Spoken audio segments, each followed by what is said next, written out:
আসসালামু আলাইকুম, কেমন আছেন সবাই? নতুন একটি ভ্লগে আপনাদের স্বাগত জানাই। আজকে শনিবার, ঘড়িতে এখন 10:30 মতো বাজে। সকালের নাস্তা খাবার দাবার হয়ে গেছে। আর আজকে এসেছি একটু মাছ বাজার করব, সবজি বাজারও করব তার সাথে। আর ভিডিও দেখে দেখে এই বাজারটা তো আপনাদের চেনা হয়েই গেছে প্রায়, আমাদের মহল্লার সবথেকে বড় বাজার। আর খুব সকাল সকাল এই বাজার বসে, কিন্তু ওই 8টা থেকে শুরু হয় বসা, 2টো বাজে শেষ হয়ে যায়, 2টো বা 3টা বাজে এরকম করেই শেষ হয়। কিন্তু এখন প্রচুর শীত হওয়ায় এ বাজারটা এখন বসতে বসতে প্রায় 9টা 9:30 মতো বেজে যায়। আমরাও ওই জন্য একটু দেরি করে এসেছি বাজারে। কি প্রচুর পরিমাণে ভিড় বলেন, পুরো মহল্লার মানুষ এখান থেকেই আমরা বাজার করি। যত মাছ গোস্ত এখানে সব রকম সবজি শাক সব কিছুই পাওয়া যায়। ছোট্ট মতো বাজার, কিন্তু অনেকগুলো দোকান। আর এইগুলো হচ্ছে শিং মাছ। আমি আর শিং মাছ কিনবো না, এখন অনেক শীত, ছোট মাছ আসলে কাটাটা খুবই কষ্টকর। আর সময়ও সাপেক্ষের ব্যাপার, ছোট মাছ কিনলে আসলে অনেকটাই সময় লাগে বলেন। কই মাছটা কীরকম লাফাচ্ছে বলেন, কই মাছের প্রাণ, এ তো আমরা প্রবাদ বাক্য আছেই, এরা সহজে আর মরে না বলেন। যাই হোক, চলুন, হয়ে গেছে দোকান বাজার। এবার বাসায় পৌঁছে এগুলোকে গোছানো, কাটা, ধোয়া, বাছা, এরই কাজ চলছে। এই যে মাছ কিনেছি, এখানে আছে রুই মাছ, প্রায় 1.5 কেজি ওজনের একটা রুই মাছ কেনা হয়েছে। আজকে ছিল ওই 350 করে কেজি। জ্যান্ত মাছ যেগুলো, মাছের কিন্তু অনেক রকমের দাম আছে বলেন।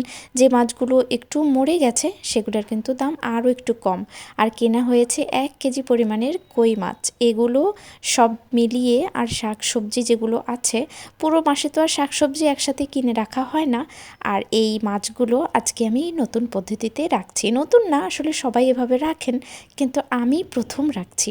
একটা বক্সে পানি ভরে নিয়েছি, সেই পানির ভিতরে মাছগুলো রাখছি। শুনেছি এভাবে যদি মাছ মাংস রাখা হয় তাহলে তার নাকি বহুদিন স্বাদ একই রকমের থাকে। এই জন্য আমারও একটু চেষ্টা, যেন মাছগুলো যখন বের করে রান্না করব মনে হয় যে আজকেই কিনে নিয়ে এসে রান্না করেছি।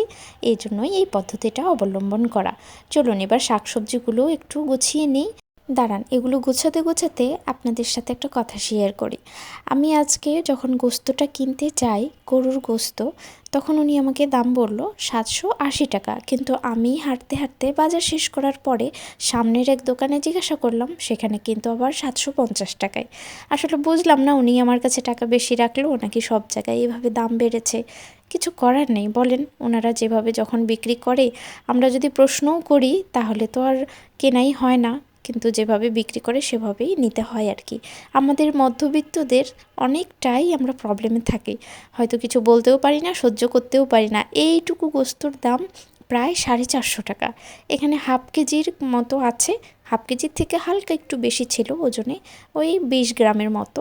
এই যে এই সব বাজার করা হয়েছে, মাছ গোস্ত, আর ফ্রিজে আগের কিছু গোস্ত বা মাছ আছে, এগুলো দিয়ে সারা মাস চলতে হবে। আর এই যে শাকসবজি, এগুলো তো আর সারা মাস কিনে রাখা হয় না, এগুলো প্রায় 1 সপ্তাহ নিয়ে যেতে হবে আর কি। 1 সপ্তাহের সবজি কেনা হয়ে গেছে।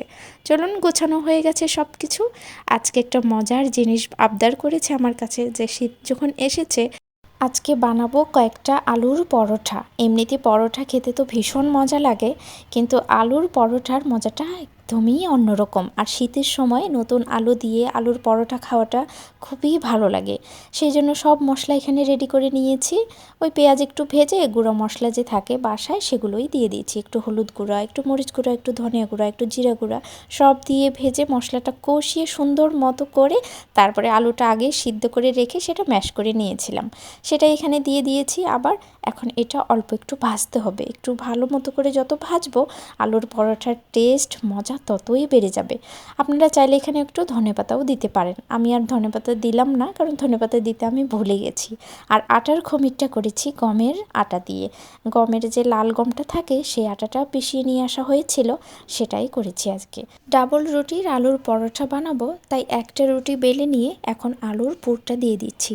মন ভরে আলুর পুর দিব, যেহেতু আলুর পরোটা খাওয়াবো এই জন্যই। আর একটা রুটি উপর দিক দিয়ে এইভাবে চেপে চেপে বসে দিব, তাহলে খুব সুন্দর হয়ে যাবে চারপাশে একদম। আর বেলে নেব না।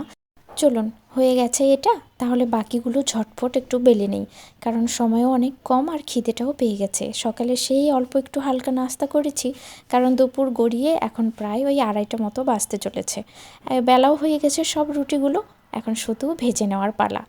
এই পরোটা যদি ঘি দিয়ে ভাজা হয় তাহলে আরও ভীষণ মজা লাগে, কিন্তু আমার বাসায় যেহেতু ঘি নেই, আমি একটু ওই রান্নার তেলটাই দিয়ে দিচ্ছি। এপাশ ওপাশ একটু সুন্দর মতো করে ভেজে নিয়ে তারপরে তেলটা দিলে ফুলে উঠছে, ভীষণ ভালো লাগছে। আর একটা সুন্দর গন্ধ বেরিয়েছে। আলুর পরোটার পুরটা যত ভালো হবে, এর পরোটা খেতে তত বেশি মজা হবে। এজন্যই আলুর পরোটা একটু ঘি দিয়ে ভাজলে সেটা আরও বেশি মজা হয়। চলুন, ভাজাও হয়ে গেছে। কথা বলতে বলতে কত কাজ হয়ে যায় বলেন আমার। দ্বিতীয়টাও ভাজতে দিয়েছি, কারণ সবগুলো তো একসাথে বেলে রেখে দিয়েছি, এখন শুধু ভাজার পালা। আর অল্প একটু বাটারও দিয়ে দিচ্ছি। আসলে এই বাটারের কথাও ভুলে গিয়েছিলাম, মনে থাকলে আগেই একটু ফ্রিজ থেকে বের করে রাখতাম, একটু গলা গলা ভাব হতো, কিন্তু ফ্রিজ থেকে সাথে সাথে বের করে চামচ দিয়ে কাটতে এত বেশি শক্ত, এটা বেশি করে উঠছে না। এই যে দেখেছেন কি সুন্দর ফুলে উঠছে বলেন। আগে আমার রুটি গোল তো হতোই না, রুটি বেলাটা লাগতো আমার ভীষণ কষ্টের কাজ। আর এখন দেখেন রুটি গোল হয়, রুটি তো গোল হয়, ডাবল পরোটাও বানানো শিখে গেছি। চলুন, কথা বলতে বলতে সব পরোটা ভাজা হয়ে গেছে, এবার খাবারের পালা। খাবার পরিবেশন একটু সুন্দর করে গুছিয়ে নিলে বেশ ভালো লাগে, দেখতেও ভালো লাগে, আবার খেতেও ভালো লাগে। আলুর পরোটা খাবো সেই আলুর ভর্তাটা দিয়েই, আলুর পুরটা যে ভিতরে দিয়েছি সেটাই রয়ে গেছে, ওইটা দিয়েই খাবো। আর ছোট্ট বাটিতে অল্প একটু সস রয়েছে আর অল্প একটু তেঁতুলের চাটনি, ওইটা অল্প একটু, একদম 1 চিমটি পরিমাণ। আর জলপাইয়ের আচার রয়েছে বাসায় বানানো, সেটা নিয়েই আজকের পরোটা খাওয়া দাওয়া হবে। চলুন তাহলে আর বেশি কথা বাড়াবো না, এবার খাবার দাবার খাই। আর একটু কথাবার্তা বলি, সারাদিনে কেমন কাটলো, সারাদিনটা কেমন গেল, সব নিয়ে একটু কথাবার্তা বলি, একটু খাবার দাবার একটু আরাম আয়েশ করে খাই। তাহলে চলুন আজকের ভিডিওটা এখানে শেষ করছি। আজকের ভিডিওটা কেমন লাগলো তা অবশ্যই কমেন্টে জানাবেন। যদি ভালো লাগে একটা লাইক করে দেবেন। আর ততক্ষণ পর্যন্ত সবাই ভালো থাকবেন, সুস্থ থাকবেন এবং সাবধানে থাকবেন। দেখা হবে খুব শীঘ্রই নতুন অন্য কোনো ভিডিওতে।